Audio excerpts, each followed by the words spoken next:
Hello नमस्कार दोस्तों, मैं हरेंद्र कुमार आप सभी का दोस्त, आप सभी को इंजीनियर हरेंद्र क्लासेस में स्वागत करता हूं। जैसा कि दोस्त आज मेरे पीछे देख रहे हैं कि कृषि यानी एग्रीकल्चर, कृषि यानी एग्रीकल्चर यानी आज हम लोग कृषि से रिलेटेड जितना भी तथ्य हो सकता है आज सबका हम लोग स्टडी करेंगे इसमें। यानी कि भारत के कितना आबादी जो है कृषि से संबंधित है, कितना कृषि पर संलग्न है, समझ में आ रहा है ना। ये सारा के सारा पॉइंट आज इस वीडियो में डिस्कस करेंगे। कोई दिक्कत? तो आइए दोस्त, अगर बात करें बाबू कि भारत के कितना परसेंट जनसंख्या, भारत के कितना परसेंट यानी टोटल जनसंख्या के कितना परसेंट जो आबादी है वह कृषि क्षेत्र में जुड़ा है, तो 49%। कितना? 49% यानी 49%। ध्यान से देखिएगा जा, पहले तो ये जान जाइए, भारतीय कृषि को अर्थव्यवस्था का रीढ़ कहा जाता है। क्या कहा जाता है बाबू? रीढ़ कहा जाता है। यानी जो भारतीय कृषि है ना बाबू, इसको अर्थव्यवस्था का रीढ़ कहा जाता है। इसको अर्थव्यवस्था का सर रीढ़ क्यों कहा जाता है? क्योंकि इसके बिना संभव नहीं है वृद्धि करना। यानी देश के तरक्की किसके बिना? कृषि के बिना संभव नहीं है। अब अगर सोच के देखो, अगर सेकेंड जो है हम लोग के 3 क्षेत्र होता है ना, primary sector, secondary sector and ternary sector. यानी कहने का मतलब है कि प्राथमिक क्षेत्र, द्वितीयक क्षेत्र या तृतीयक क्षेत्र। तो प्राथमिक क्षेत्र में कृषि आता है, द्वितीय क्षेत्र में उद्योग वाला आता है, यानी जितना भी कंपनी हो गया, फैक्ट्री हो गया, सब किस से जुड़ा रहता है? यानी जो कंपनी है या फैक्ट्री है बाबू, वह कच्चे माल से जुड़ा रहता है। कच्चा माल कहाँ से मिलता है? तो कृषि से। यानी द्वितीय क्षेत्र, द्वितीय क्षेत्र प्राथमिक क्षेत्र पर डिपेंडेंट रहता है, इसलिए सर तृतीय क्षेत्र द्वितीय क्षेत्र पर डिपेंड रहता है। तो इसलिए सर कृषि को अर्थव्यवस्था का रीढ़ कहा जाता है, क्योंकि इसके बिना विकास से सर संभव नहीं है। जिस देश का कृषि भ्रष्ट है उस देश का मतलब विकास ना, मतलब कि बहुत कंडीशन दयनीय हो जाएगा। जहाँ पर खनिज संपदा का अभाव हो, दूसरा में कृषि भी ना हो, तो उस देश में है फिर रहेगा क्या? अर्थव्यवस्था का कुछ तो साधन चाहिए। समझ में आ रहा है ना। तो भारतीय कृषि को अर्थव्यवस्था का रीढ़ कहा जाता है। सर अगर बात किया जाए कि भारत में कितना परसेंट आबादी, तो देखो भारत का 49%। कितना बाबू? 49% जनसंख्या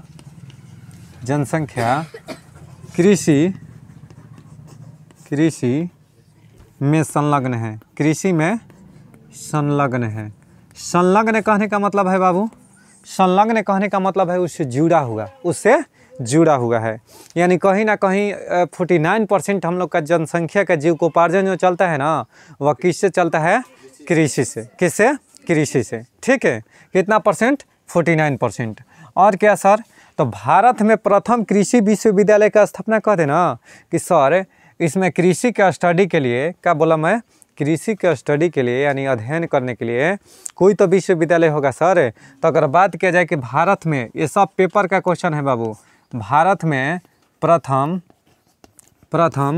कृषि विश्वविद्यालय, कौन विश्वविद्यालय? कृषि विश्वविद्यालय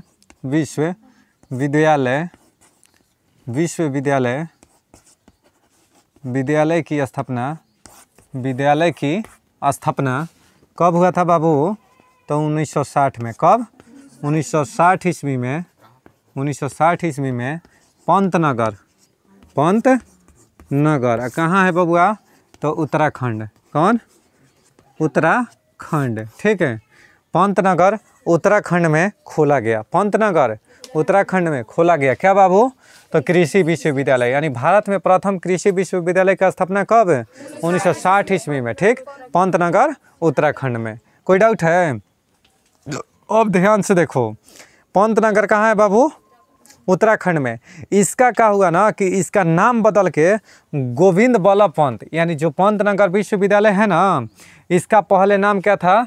भारत का प्रथम कृषि विश्वविद्यालय। कौन सा? कृषि विश्वविद्यालय। चलिए दोस्त, तो अब क्या बोला मैं कि इसका अगर बात किया जाए कि इसका उद्घाटन किसने किया था, तो जवाहरलाल नेहरू ने। कौन? उस समय जब देखो बाबू, अभी वर्तमान में पंतनगर कहाँ है? उत्तराखंड में। जब जवाहरलाल नेहरू 1960 ईस्वी में, जब जवाहरलाल नेहरू 1960 ईस्वी में इसका उद्घाटन किए थे, उस समय कृषि विश्वविद्यालय कहाँ था बाबू? पंतनगर में। कहाँ पर था? पंतनगर में तो था ही, आज भी है, लेकिन उत्तर प्रदेश में था। कहाँ पर? किस राज्य में? उत्तर प्रदेश में। इसलिए भ्रमित नहीं होइएगा, क्योंकि 1960 के बात है। उस समय उत्तर प्रदेश और उत्तराखंड एक ही में रहा करता था। 1 नवंबर 2000 ईस्वी को उत्तराखंड से, उत्तर प्रदेश से उत्तराखंड अलग हुआ। कब? 1 नवंबर 2000 ईस्वी को। कोई दिक्कत? 9 नवंबर को, 1 नवंबर को छत्तीसगढ़, 1 नवंबर को छत्तीसगढ़। तो 9 नवंबर को उत्तराखंड उत्तर प्रदेश से क्या हुआ था? अलग हुआ था। तो उस समय अगर पूछेगा कि कृषि विश्वविद्यालय कहाँ था, स्थापना हुआ था, तो उत्तर प्रदेश में। कोई दिक्कत है? तो इस विश्वविद्यालय का लिखना कि इस विश्वविद्यालय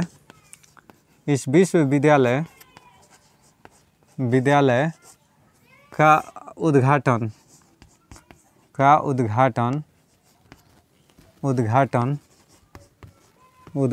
किसके द्वारा बाबू?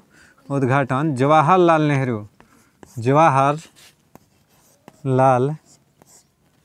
नेहरू द्वारा तत्कालीन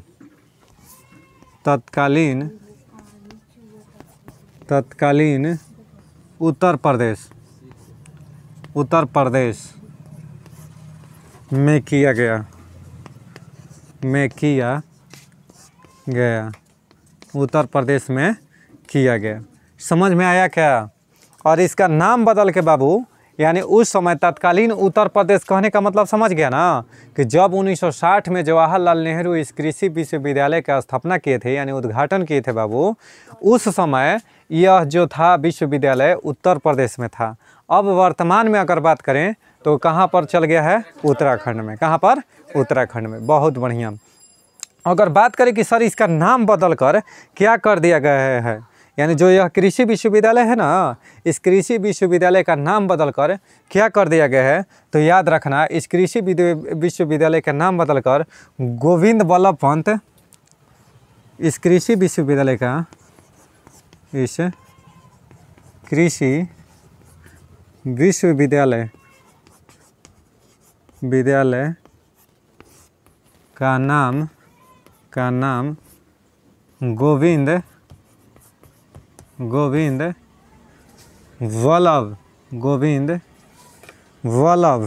कृषि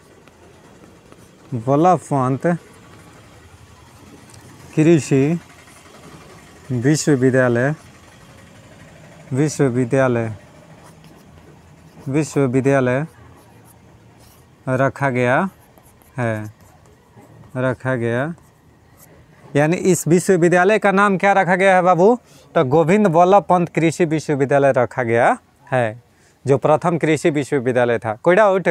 नोट डाउन कर लीजिए।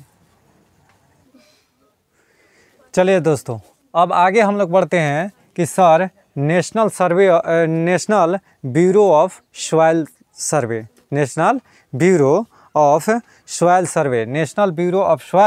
सर्वे। अब इसका स्थापना कब हुआ था सर? यानी भारतीय मृदा, ठीक है, भारतीय मृदा सर्वेक्षण,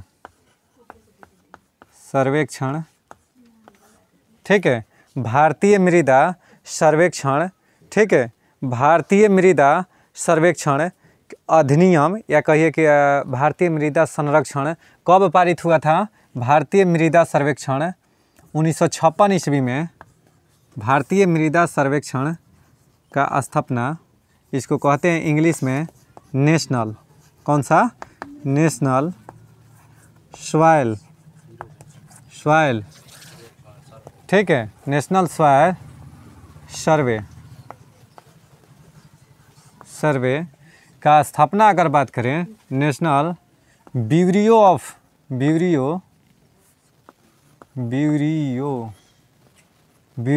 ऑफ सॉइल सर्वे के स्थापना कब हुआ था बाबू? 1956 ईस्वी में। कब? 1956 ईस्वी में हुआ था। कब हुआ था? 1956 ईस्वी में हुआ था। अब sir national bureau of national bureau of soil survey यानी भारतीय मृदा सर्वेक्षण का स्थापना की बात करें तो 1956 ईस्वी में तो हो गया। इस संस्था के अनुसार भारतीय कृषि को 20 क्षेत्रों में भारतीय जो है ना, इस संस्था के अनुसार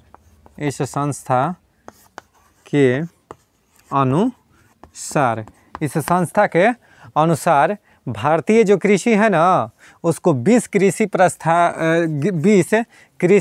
पारिस्थितिक क्षेत्रों में बांटा गया है। यानी इस संस्था के अनुसार भारतीय कृषि को 20 पारिस्थितिक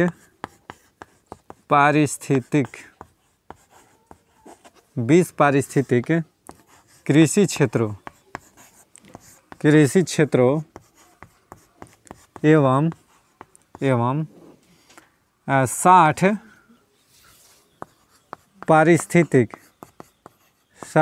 पारिस्थितिक उप क्षेत्रों में बांटा गया है। कितना में बाबू? इस संस्था के अनुसार भारतीय कृषि को 20 पारिस्थितिक कृषि क्षेत्रों एवं 60 पारिस्थितिक उप क्षेत्रों में बांटा गया है। किसको? भारतीय कृषि को। अब 20 देखिए, कृषि 20 पारिस्थितिक क्षेत्रों, पारिस्थितिक का मतलब होता है इकोलॉजिकल। क्या चीज़? पारिस्थितिकी में किसका अध्ययन किया जाता है? इकोसिस्टम माने क्या होता है? पारिस्थितिकी। ठीक है। अब इकोसिस्टम क्या है सर? तो आप जिस परिवेश में रहते हैं, पारिस्थितिकी है क्या? इसको पहले समझिए कि पारिस्थितिकी है क्या। यानी हम जिस इन्वायरमेंट में रहते हैं, यानी जिस वातावरण में रहते हैं, हमारे जहाँ पर हम रहते हैं, हमारे चारों भर का जो इन्वायरमेंट है ना, इसी को पारिस्थितिकी कहते हैं। यानी वातावरण जो है बाबू, इसी को क्या कहते हैं? पारिस्थितिकी।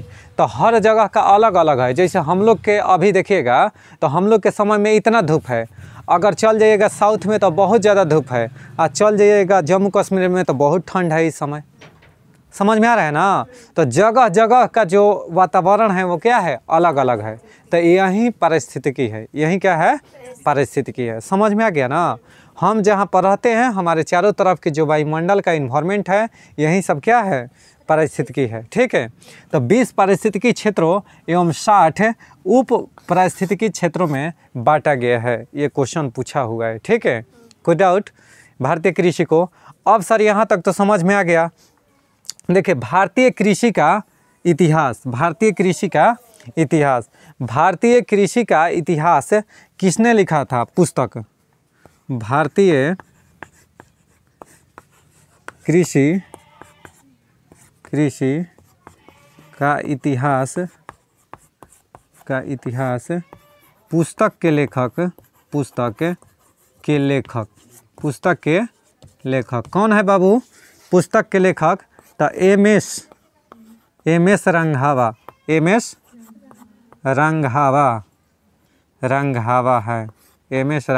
है।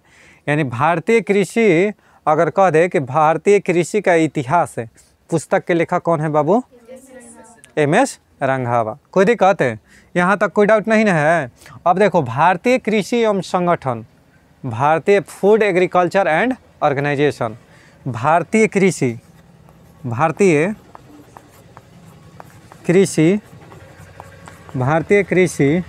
एवं संगठन के बात करें कि भारतीय कृषि एवं संगठन, इसको फूड एंड एग्रीकल्चरल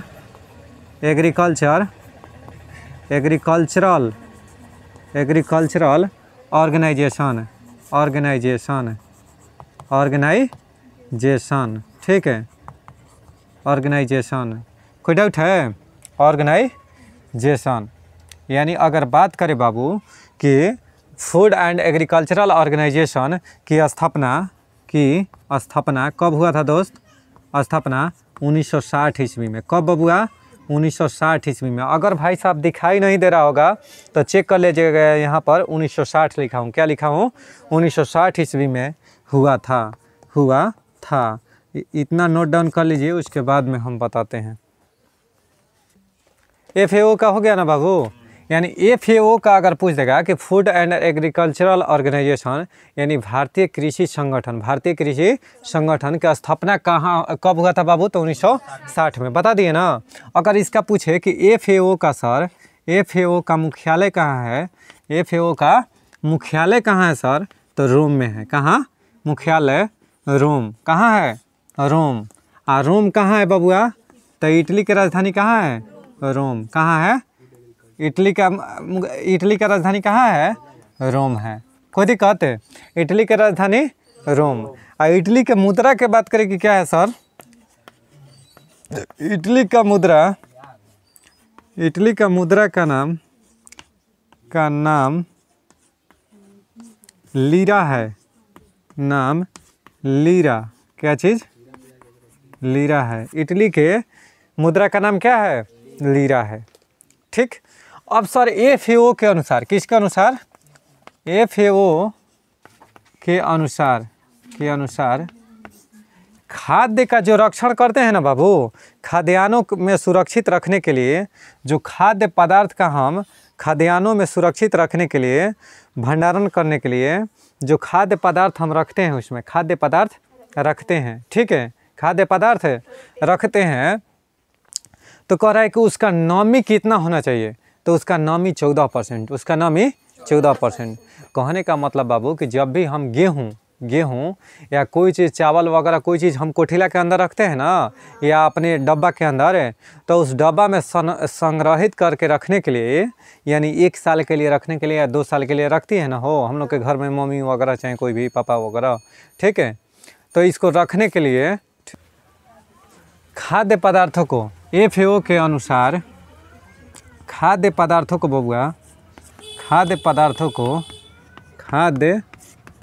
को भंडारित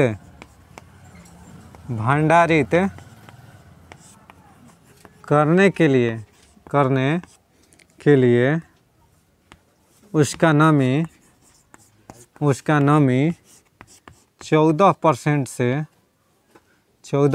से कम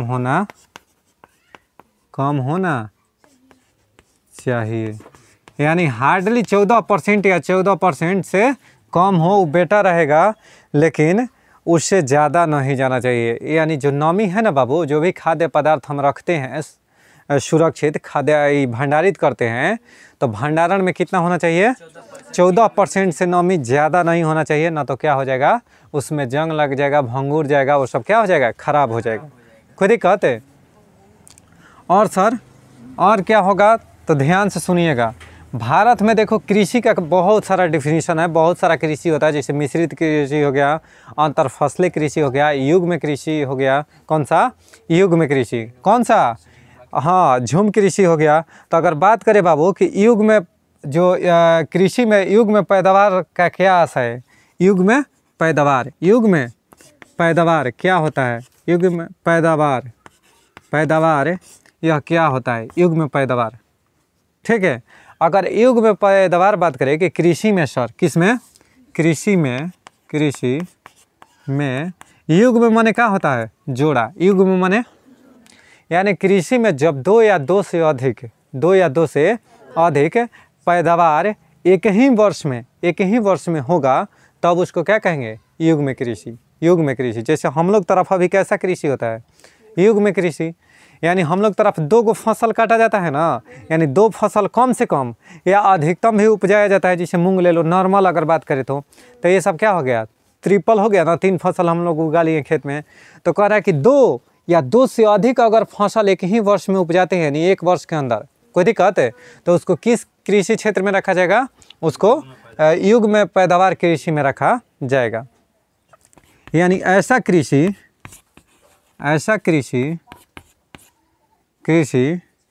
जिसमें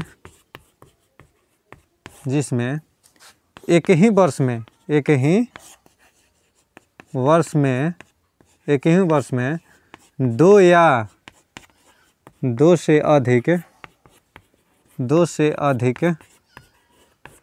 फसलों का उत्पादन हो, यानी फसलों का उत्पादन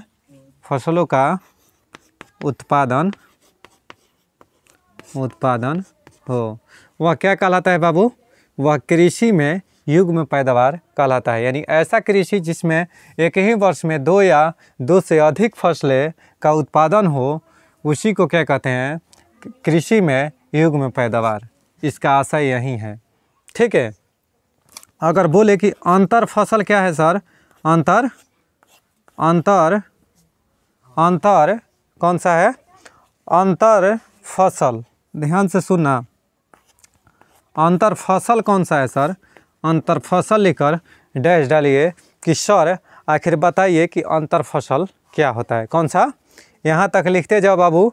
अगर कहेगा कि अंतर फसल क्या है, कौन सा? अंतर फसल। तो देखो इसमें क्या होता है ना कि एक ही, इसमें भी जस्ट दो या दो से अधिक कृषि होगा, लेकिन एक साथ होगा। अंतर फसल में क्या होगा? दो या दो से फसलों का उत्पादन बोया जाएगा या उत्पादन होगा एक ही समय, एक साथ। समझ में आ गया बात ना? हाँ, गेहूँ और तो सरसों, तोरी नहीं, उसको सरसों कहते हैं। क्या करते हैं? सरसों। आज जो बता देगा कि सरसों का साइंटिफिक नेम क्या है सर, वैज्ञानिक नाम, दोस्त जल्दी से कमेंट बॉक्स में आप कमेंट बॉक्स में रिप्लाई दीजिए कि सरसों का वैज्ञानिक नाम क्या है। सरसों का वैज्ञानिक नाम क्या है, उसका कमेंट बॉक्स में आप रिप्लाई दीजिए। अगर बात करें कि सर अंतर फसल कौन सा बाबू? अंतर फसल, तो इसमें भी देखो दो या दो से अधिक फसल एक ही भूमि पर एक ही वर्ष में उपजाए जाते हैं। एक ही भूमि पर एक ही वर्ष में उपजाए जाते हैं, यानी एक ही साथ दो या दो से अधिक फसल उगना, एक ही साथ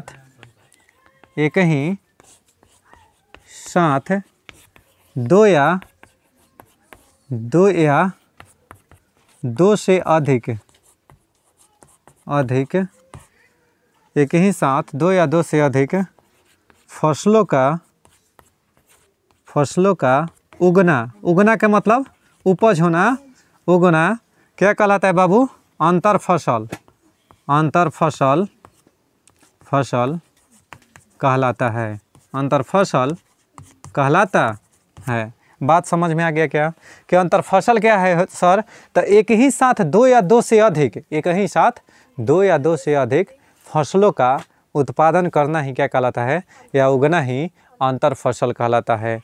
देखिए कृषि में युग्म पैदावार का आशय क्या है सर? तो ऐसा कृषि जिसमें एक ही वर्ष में दो या दो से अधिक फसलों का उत्पादन होना, वह कृषि क्षेत्र में युग्म से आशय है। कोई दिक्कत है? युग्म माने जोड़ा से, एक वर्ष में दो या दो से अधिक। चलिए बाबू, अब हम लोग समझते हैं कि मिश्रित खेती सर क्या होता है। कौन सा खेती? मिश्रित खेती। कौन बताएगा? मिश्रित खेती किसे कहते हैं बाबूआ?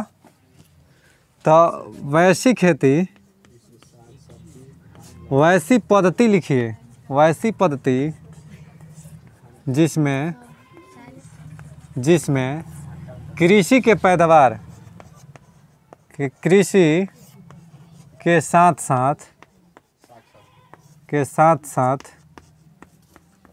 साथ पशुपालन भी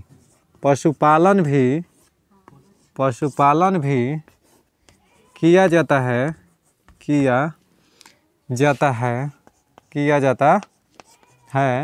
उसे क्या कहते हैं बाबू? उसे मिश्रित खेती में रखा जाता है। मिश्रित खेती कहा जाता है। बात समझ में आया क्या कि पापा खेतियों करतड़न आ पापा साथ में गायों भैंस का घरे रखले बड़न, तो उसको क्या कहेंगे? वो कैसा खेती कर रहे हैं? मिश्रित खेती। कोई दिक्कत? अब देखो ध्यान से, यहाँ तक तो हो गया सर। अब पूछेगा कि बताओ बाबू, भारत में वह कौन सा प्रथम ऐसा राज्य है जो कि ठेकेदारी पर कृषि स्टार्ट किया है? यानी भारत का वह कौन सा ऐसा राज्य है जो ठेकेदारी कृषि लागू किया है? यानी ठेकेदारी कृषि को, हाँ, ठेकेदारी कृषि को लागू करने वाला भारत का प्रथम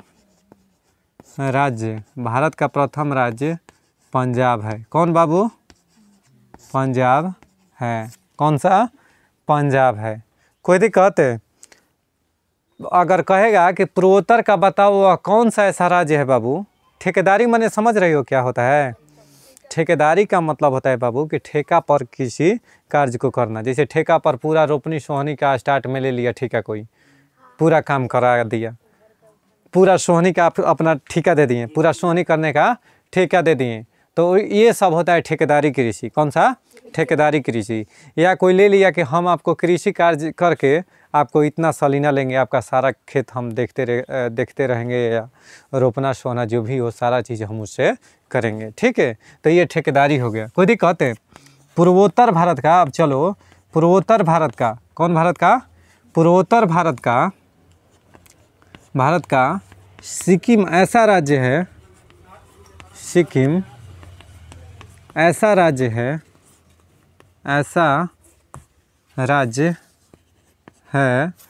जो सर्वाधिक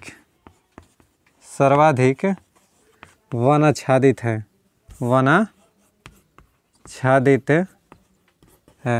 सर्वाधिक वनाच्छादित है। अब भारत में प्रथम जैविक कृषि वाला राज्य कौन सा है? भारत का प्रथम पूर्णतः जैविक कृषि अपनाने वाला राज्य कौन है? नहीं, सिक्किम।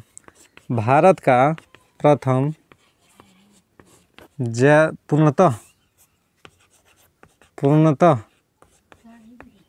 पूर्णतः जैविक कृषि वाला राज्य कौन है बाबू? पूर्णतः जैविक कृषि वाला राज्य सिक्किम है। कौन? सिक्किम है। कौन सा बाबू?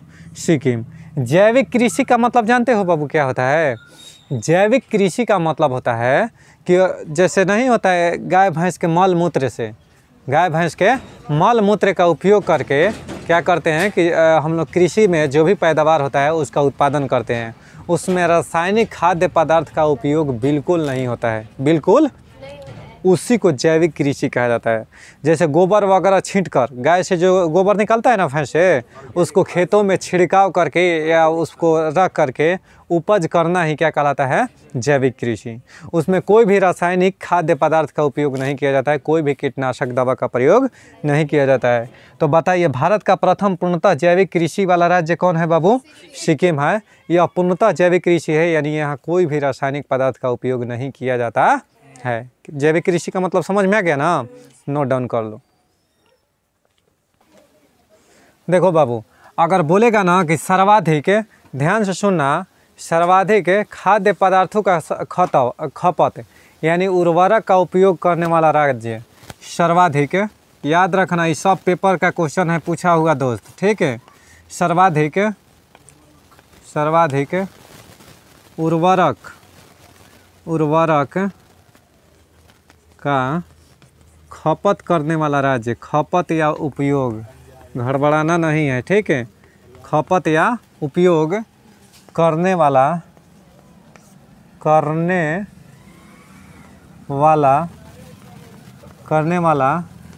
राज्य पंजाब है। कौन है बाबू? पंजाब है, पंजाब है। और दूसरे स्थान पर कौन है बाबू? दूसरे स्थान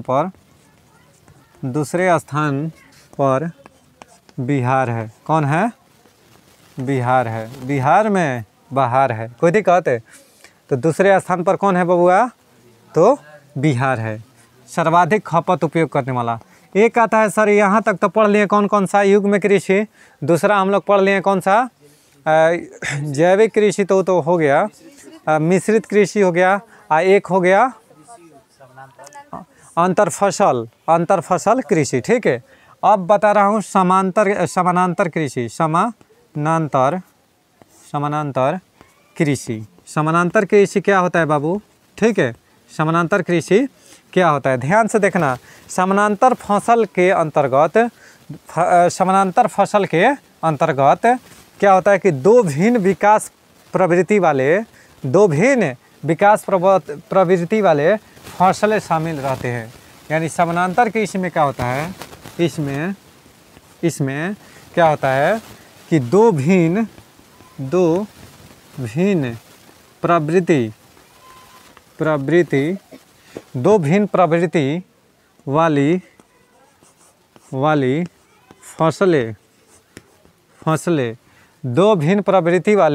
फसलें शामिल होती है। किसमें शामिल होती है? जैसे सर हम नहीं समझे, जैसे बबुआ देखो, गेहूँ, कौन सा गेहूँ और प्लस सरसों के सगिया, कौन सरसों, कोई दिक्कत है? यानी सरसों के साग खाते हैं ना, तो गेहूँ और प्लस सरसों के सगिया, यानी गेहूँ और सरसों एक में रोपते हैं नहीं, यानी गेहूँ और सरसों एक ही फसल के अंतर्गत रोपते हैं। जैसे गेहूँ छीटा गया, उसी के साथ क्या हो गया, सरसों। तो इसमें देखो क्या कर रहा है कि इसमें दो भिन्न प्रवृत्ति वाले, गेहूँ अलग हो गया, सरसों अलग हो गया, फसलें शामिल होती हैं, और दोनों एक ही साथ बोया जाता है। यही समानांतर फसल। इसमें शून्य प्रतियोगिता होती हैं। इस फसलों के बीच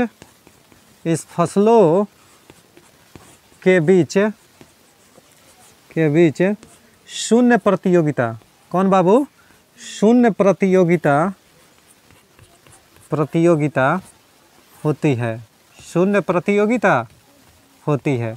अगर बात करें कि बाबू कि ये जो होता है समानांतर फसलें के बीच क्या होता है, शून्य प्रतियोगिता, यानी इसमें कोई प्रतियोगिता नहीं होती है। प्रतियोगिता के मतलब समझ रहे हो ना, कंपटीशन। अब दोनों साथ ही है। अगर तुमको भी ए प्लस बी के होल स्क्वायर मालूम है, हमको भी ए प्लस बी के होल स्क्वायर मालूम है, तो हम दोनों के बीच क्या है, शून्य प्रतियोगिता है नहीं। अब उसमें प्रतियोगिता तब होता तुम ज़्यादा जानती हम कम जानते, या हम ज़्यादा जानते तुम कम जानती। जब दोनों समान जानते हैं तो वो क्या हो गया, समानांतर फसलें, यानी उन दोनों के बीच शून्य प्रतियोगिता होता है। कोई दिक्कत है? नोट डाउन कर लो बाबू। और क्या होगा, तो इस फसलों के बीच शून्य प्रतियोगिता होती है। कोई डाउट? अच्छा, भारत में कृषि को क्या समझा जाता है बाबू? भारत में इस सब पेपर में पूछा हुआ है दोस्त, गौर फरमाइएगा, ठीक ना, हल्का में मत लीजिएगा, ठीक मेरे दोस्त। अगर पूछेगा कि भारत में कौन से कृषि अपनाई जाती है बाबू, सॉरी, भारत में कृषि को क्या समझा जाता है, तो भारत में कृषि को जीविकोपार्जन का साधन समझा जाता है। जीविकोपार्जन का साधन समझा जाता है। किसको बाबू? तो अगर बात किया जाए कि शून्य प्रतियोगिता होती है, वो तो हो गया अलग चीज़। अगर भारत में कृषि को किस प्रकार के रूप में समझा जाता है, व्यवसाय के रूप में, कि व्यवसाय हो गया, कि आपको निर्यात हो गया, कि उद्योग हो गया, या एक व्यवसाय व्यापार हो गया, तो इसमें किसका होगा नाम, यानी जीविकोपार्जन के साधन के रूप में कृषि को उपयोग किया जाता है। कहाँ पर बाबू? तो भारत में। कोई दिक्कत है? नोट डाउन करो। चलो बाबू, अगला बताते हैं झूम। कौन कृषि? झूम कृषि। सही लिखे है झूम। अरे देखो, झूम कृषि। कौन कृषि बाबू? झूम बराबर झूम। तो जब कोई आदमी झूमेगा तो बराबर कैसे रहेगा? कोई दिक्कत है? तो झूम बराबर झूम कहने का मतलब है कि झूम कृषि क्या है बाबू, तो एक जगह कृषि कार्य की जा रहा, यानी झूम कृषि में क्या होता है कि आप एक जगह अगर कृषि कार्य कर लेते हैं तो दोबारा उस जगह का उपयोग नहीं करते हैं। समझ में आ गया ना? फिर अलग जगह, वहाँ की उर्वरता जब ख़त्म हो जाती है तो फिर अलग जगह खेती करना। जैसे एक बार हम यहाँ पर जंगल है, पूरा जंगल है, एक जगह जंगल को साफ़ करके वहाँ पर खेती किया 1-2 बार, ठीक है। अब वहाँ के जब उर्वरता नष्ट हो जाती है, यानी जब खेती का जब वहाँ के उर्वरता ख़त्म हो जाती है, ठीक है, तब क्या किया जाता है कि अगला जगह यानी दूसरे जगह जाकर साफ किया जाता है, जंगल को साफ करके और वहाँ पर कृषि कार्य किया जाता है। इसी को क्या कहते हैं बाबू? इसी को झूम कृषि कहा जाता है। क्या कहा जाता है? झूम कृषि। कोई दिक्कत है? अरे झूम कृषि समझ में आ गया बबुआ? कोई दिक्कत है? झूम कृषि सर जनरली कहाँ किया जाता है? तो पहाड़ी क्षेत्रों में। झूम कृषि कहाँ किया जाता है? कोई दिक्कत? झूम का कृषि पहाड़ों पर किया जाता है, पहाड़ी क्षेत्रों में अधिकतर किया जाता है, जैसे उत्तराखंड, नागालैंड। नागालैंड में वनों का विनाश का सर्वाधिक मुख्य कारण क्या है? तो झूम कृषि। कोई दिक्कत है? तो झूम कृषि में क्या होता है बाबू? तो इसमें इस कृषि में जंगलों को साफ कर फसल उगाई जाती हैं,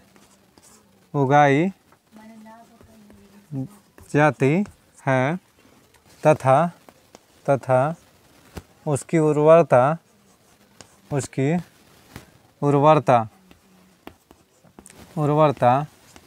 नष्ट हो जाने पर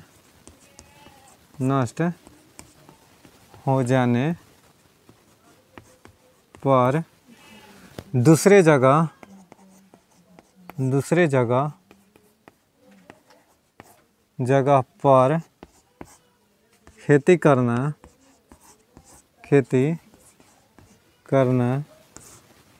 झूम कृषि कहलाता है। कौन कृषि? झूम कृषि कहलाता है। यह कृषि कहाँ पर बाबू?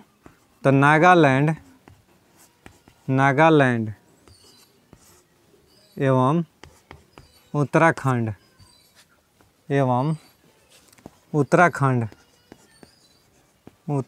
के पर्वतों पर की जाती हैं। कहाँ बाबू? तो उत्तराखंड और नागालैंड के पर्वतों पर की जाती है। कौन सा बाबू? तो झूम कृषि। ठीक है। अच्छा सर, नागालैंड में पेपर का क्वेश्चन है बाबू, इसको गौर फरमाइएगा। नागालैंड में वनों के विनाश का मुख्य कारण झूम कृषि है। कौन कृषि बबुआ? झूम कृषि है। कौन सा? झूम कृषि है। कौन सा कृषि है बाबू? झूम कृषि। यानी नागालैंड में वनों के विनाश का मुख्य कारण क्या है? तो झूम कृषि। कोई दिक्कत है? अब हम बताने जा रहा हूँ एगमार्क। कौन सा बाबू? एगमार्क। एगमार्क क्या है बाबू? एगमार्क, ध्यान से देखना। एगमार्क क्या है? तो यह भारत सरकार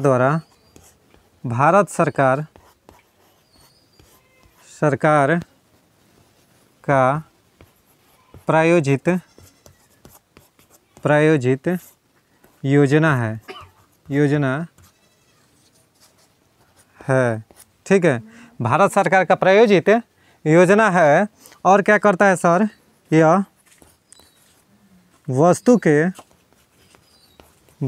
के गुणवत्ता का गारंटी देता है। एगमार्क क्या करता है बाबू?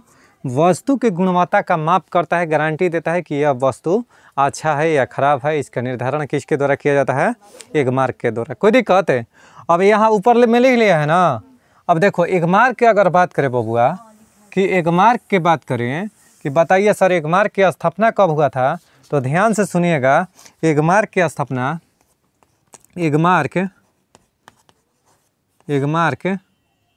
ठीक है, एगमार्क का स्थापना 1937 ईस्वी में। कब बबुआ? 1937 ईस्वी में हुआ था। कब? 1937 ईस्वी में हुआ था। किसका? एगमार्क का स्थापना। अगर सर एगमार्क के ये थी पूछ दे कि मुख्यालय सर कहाँ है, इसका मुख्यालय की अगर बात करें तो इसका नागपुर में है। कहाँ पर बबुआ? नागपुर में। यह पेपर में आए दिन बहुत बार पूछा है कि एक मार के बताइए मुख्यालय कहाँ है, तो कहाँ पर? नागपुर में है। कहाँ बाबू? नागपुर में है। कोई दिक्कत? चलिए दोस्त, भारत में कृषि ज्योत का प्रकार, भारत में कृषि ज्योत का प्रकार। अगर बबुआ बात किया जाए कि भारत में कृषि ज्योत कितने प्रकार के होता है, भारत में कृषि ज्योत है कितने प्रकार के होता है, तो 3 प्रकार के होता है। कौन कौन बाबू? तो पहला होता है सीमांत ज्योत। कौन होता है? सीमांत ज्योत। इसमें क्या होता है बाबू? सीमांत ज्योत में बबुआ जो सीमांत ज्योत होता है ना, इसमें खेती जो किया जाता है ना 1 हेक्टेयर से कम, यानी वैसा खेती जिसमें ज्योत क्षेत्र 1 हेक्टेयर सा, यानी इसमें ज्योत क्षेत्र 1 हेक्टेयर से कम, 1 हेक्टेयर से कम होता है। ज्योत क्षेत्र 1 हेक्टेयर से कम होता है। 1 हेक्टेयर बराबर 10,000 मीटर स्क्वायर। 1 हेक्टेयर बराबर 10,000 मीटर स्क्वायर होता है। ठीक है। यानी दूसरा कौन सा हो गया बाबू? लघु ज्योत। कौन हो गया? लघु ज्योत। इसमें कितना से कितना तक होता है बबुआ? कितना से? 1 से 5 हेक्टेयर के बीच के क्षेत्र के, यानी इसमें जो ज्योत क्षेत्र होता है ना बाबू, इसमें ज्योत क्षेत्र 1 से 5 हेक्टेयर